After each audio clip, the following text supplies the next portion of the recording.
guys, it's Jared from Authentic Soundware, and I'm thrilled to introduce to you our newest contact instrument, Jazz Anthology drums. It's by far the most sophisticated library that I've done to date, that's for sure. One important note, it requires the full version of Contact, not the free player, and version 6.7 or higher, because I know a lot of you guys are still liking to use version 6. There's a lot going on under the hood of this instrument that I want to tell you about. We've got our new Resonant Repetitions sampling approach, something called random recall round robins that I'll get into a bit later, mic options, mix presets, brushes. There's this whole new pattern maker that's a really inspiring creative tool. But I'm going to try not to talk too much and let you just hear this instrument in action first. So let's start by listening to a demo that is based on the old standard, If I Were a Bell. So let's take a listen.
That was with the sticks. We also have some great sounding brush samples. We've sampled the brushes far more comprehensively than we've done in any of the other libraries before. And we've even got some special playable, tempo-aware, tempo-syncable snare sweeps, dedicated ballad sweeps that are almost sort of like brushes legato. But let's listen to this example that showcases the brushes, and this mix preset is called Man in Motion.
So there you have the brushes.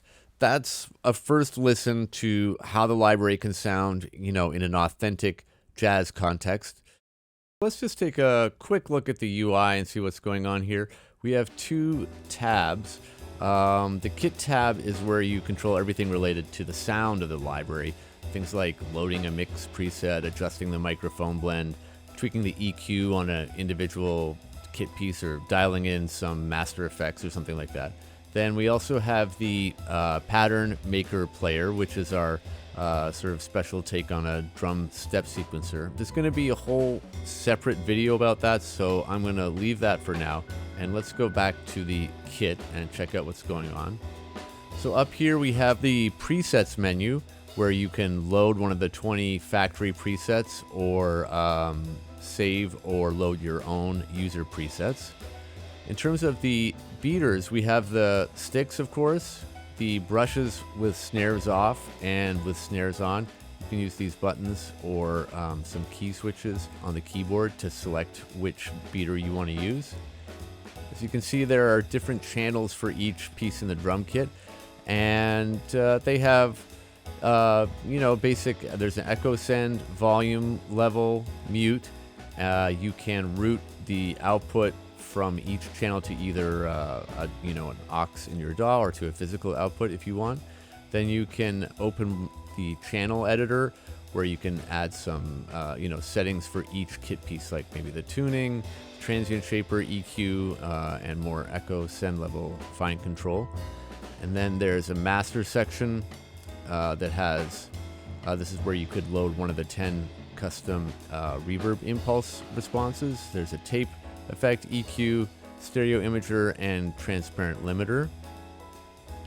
And then, if you have a channel open for editing, you can still adjust basic things like the volume here, and this is the echo return. So you can, fine tune one channel and still be able to adjust the others at the same time. Then we have the mic mixer. There's one factory mix, which is our blend of all the mics, combined down to one sample set. So that saves you some resources. Or you can make your own custom mix here. The overhead mono and kit 2 mic positions also have alternate versions that were recorded through one of the Fairchild tube limiters at Sear Sound, and then from the Fairchild went into the vintage Ampex tape machine. So you can turn that option on for those 2 mics with this button right here. Now, of course, getting the right sound is only one part of the equation. The other thing that's really challenging is, sequencing drum parts in a DAW that actually swing. So to help you create your own drum parts, I've designed this thing called the Pattern Maker. It allows you to build like a little foundation using something that's similar to an old school drum machine step sequencer.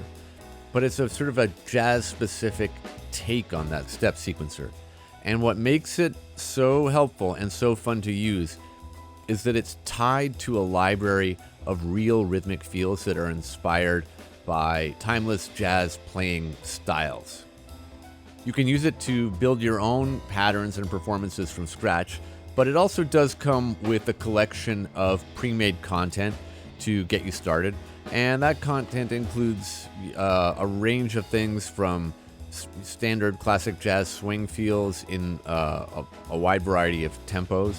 There's also some soul jazz, bossa, some odd meter stuff, some modern straight eighth feels too. So it's a wide range. So here's a quick sample of some of that content. It's really just the tip of the iceberg, but just to give you a sense of what to expect.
As I said, this is really just a sliver of what is included. I won't go into detail right now about how the pattern maker works. It's a pretty deep subject. I'm going to make a whole other video that goes in depth on how it works. So check that out if you're interested in learning more about it. So I just wanted to tell you a little bit about the sound of the kit. For this project, the drummer and I went to the famous Good Hands drum shop on 30th Street here in New York, and we auditioned a bunch of kits and snares, and what we landed on was this vintage Rogers kit that is happened to be the personal drum set of the owner of the shop. So he set it up for us for this recording, and we tuned it up in a classic jazz drum tuning. But the star of the show is this 1950 to 53 Type 3A old stamp K Zildjian Istanbul 20-inch ride cymbal.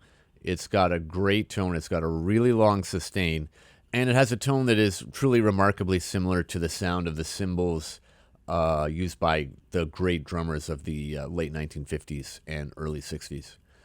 Like the last library we did, Space Age Voices, this one was recorded in Studio A at Sear Sound, and we took 8 different mic options for this library, including 2 that went through their Fairchild limiter direct to a vintage Ampex tape machine.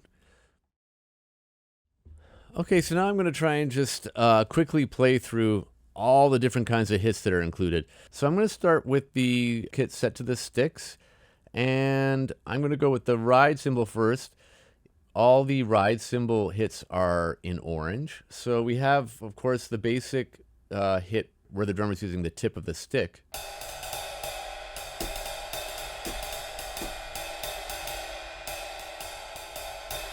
And you're hearing our resonant repetition approach there. Then we have the version where the drummer hits the cymbal with the shoulder of the stick as sort of like an accent.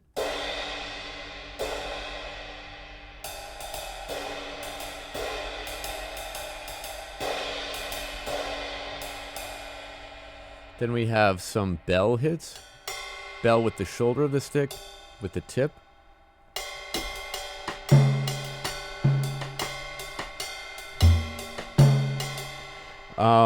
We have this side hit. I've always wanted that sound, like on the end of a ballad. That's where you're actually like kind of hitting the side of the cymbal with the stick. Then we have rolls. There's a short roll and a longer roll.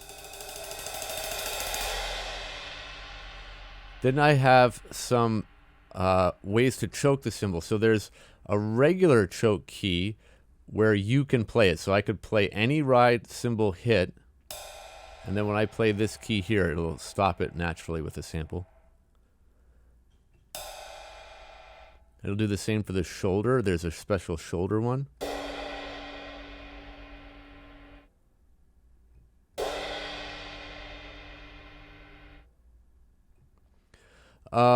And then I have actual performances of choked hits. Here's a short one and a longer one. I just did that because I find in my own work that sometimes it's really hard to put a natural ending on something. So now I'll go to the hi-hats, which are in yellow. So we have the basic hi-hat where the drummer is using the tip of the stick towards the center of or the middle of the cymbal.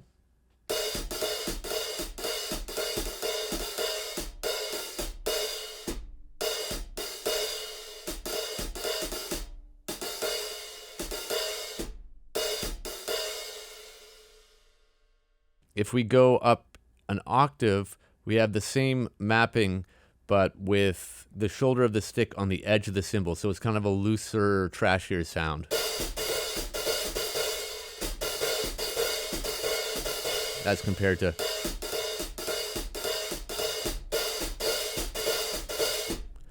this is the same sample on both keys.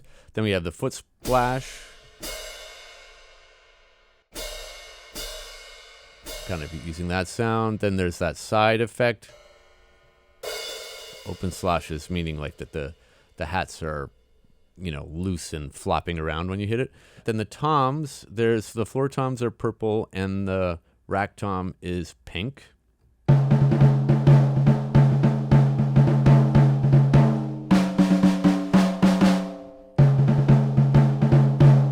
That's the basic hit with the resonant repetitions. Then we have some flams.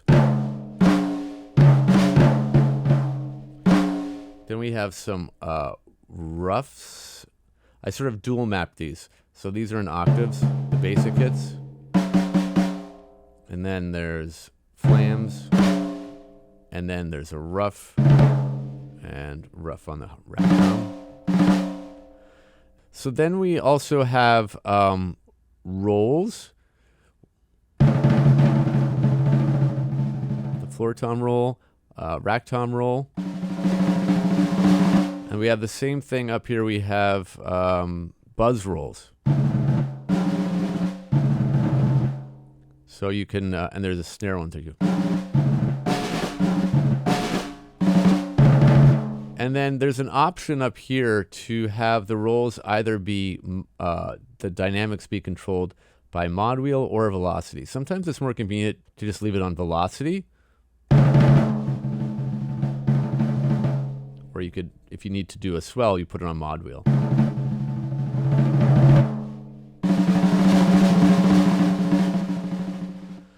And then there's this option to automatically play a note on the release of the roll, or just have it cut off and you can add your own release using one of the regular hits.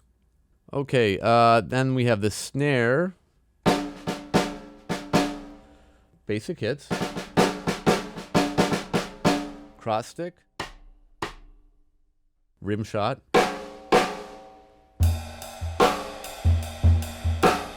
We have, what's this? Oh, stick on stick. This is great for, you know, drum solos and like solo breaks and stuff.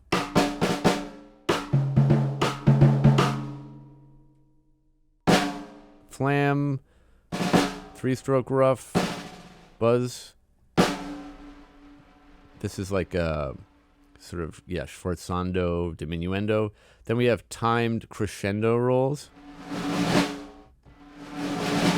Various lengths.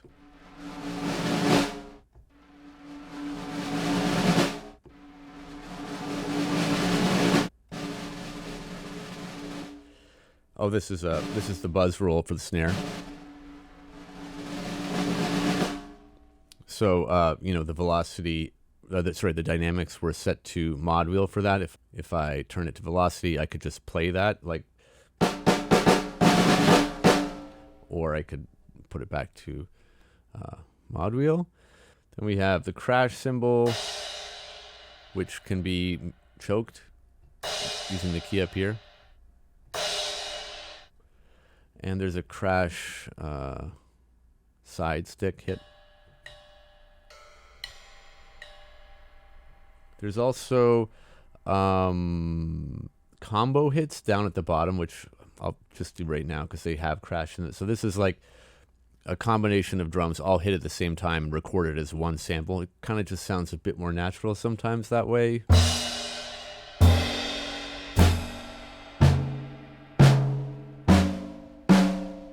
Some of these have round robins and some of them don't. They're just one-offs. But if you like play this crash one, you can use the crash choke key to stop that. And then we have the kick. There's not much to that. It's here. Actually, there is one thing to know. If you play at a really high velocity, I really have to wail it on it, but you get a what's called an into the drum hit. So normally, you know, the beater hits the drum and bounces back, but on an into the drum one, you keep the beater into the drum. It's got a bit of a different sound. So that's the sticks. Okay, so now let's switch to the brushes. with the snares off. I'm going to play through most of these, but I'm not going to go into detail on the tempo syncable brush sweeps right now. I'll do a whole separate video on that. You've heard them in action at the beginning of this video in that that brushes demo.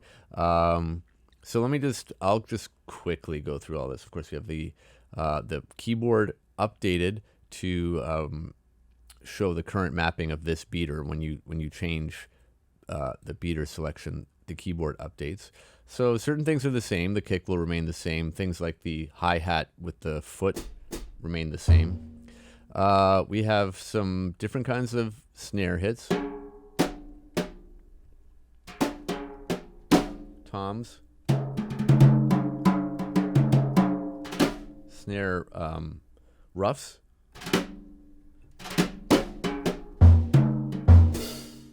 Hi-hats.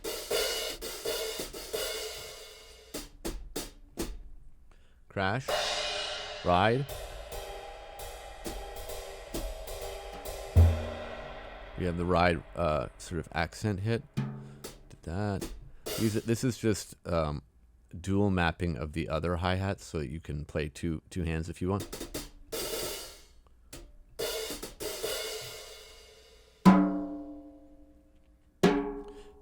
Same with the snare.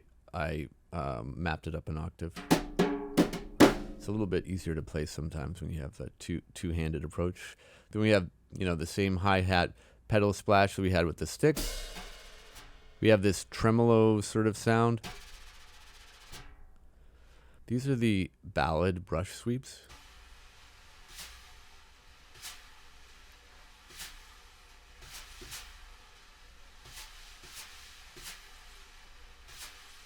I'll do an in-depth thing on that. Then we have this accent sweep. This is really useful.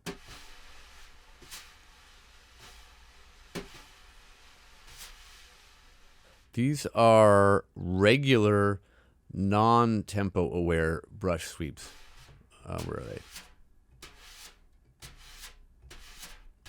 Are various lengths. So it goes from long, medium, and that's for the pattern maker. And then I'll go to the brushes snares on. Did I say snares off before? Those were snares off. This is snares on. And this is a more limited sample set. It doesn't have the sweeps because really the jazz drummers 90% of the time when they're doing the that stirring on the snare with the brushes, it's almost always with the snares off. But we did give you these extra ones, so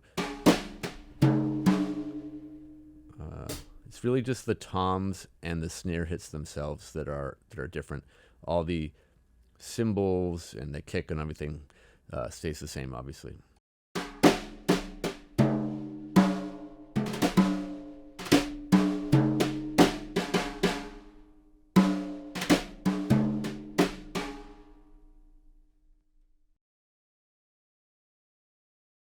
I'm just going to do one more thing before we wrap it up. I'm going to go back to the sticks and just really quickly give you a listen to the different mic positions. So we've been listening to our mix, which is a combination of all of these with the exception of Kit 1. Kit 1 is not included. So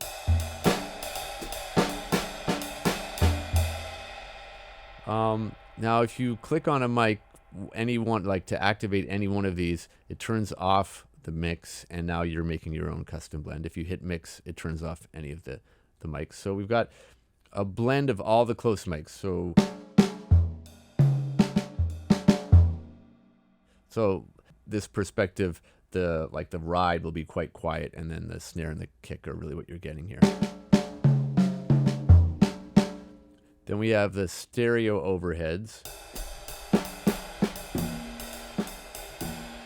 So that would sort of be your foundation for a modern sounding mix. Then we have the overhead mono, which is like a tube U47 in Omni.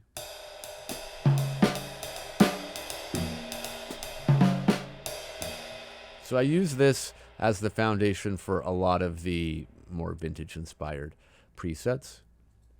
Kit 1 is sort of an odd duck. It's an RCA 77 mic pointed intentionally in a kind of atypical way. It's sort of a almost like a trashy sound. If you're trying to make something sound like intentionally primitive or like trashy, or like I have a preset here called bad recording, that's this. It's kind of cool, but you have to be considered in the way you blend it with the other mics. Kit 2 is my sort of favorite. This is like an RCA 77, just a few feet back off the kit, and sort of gives you the whole picture of the kit.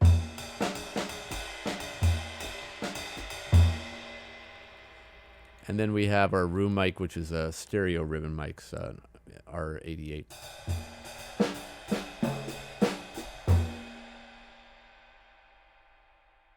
Oh yeah, and of course the tape. I should have turned that on. Here's with the tape.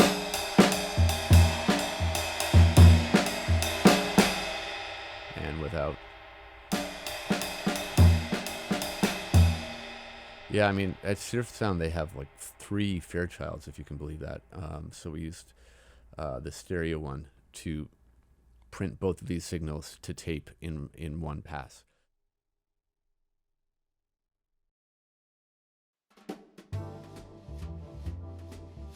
That's it for this quick look at the library. I think you could say this library is kind of going a little bit of a different direction from our first classic jazz drums library, or also the drums in Space Age Rhythm. Those were very much about like capturing a vibe and baking all the goodness into one thing, and sort of that's the appeal, especially like with the wave loops. This library is about giving you control and options, both in terms of the sound and in terms of constructing your own content using the pattern maker instead of wave loops. So anyway, I hope you found the video informative. And like I said, there's going to be a lot of other videos, various demos, things about specific topics related to the library, like the pattern maker and the brushes. So just check our website or YouTube channel for some of those. I really appreciate you taking the time to watch the video. Thanks a lot, and we'll see you soon. Bye.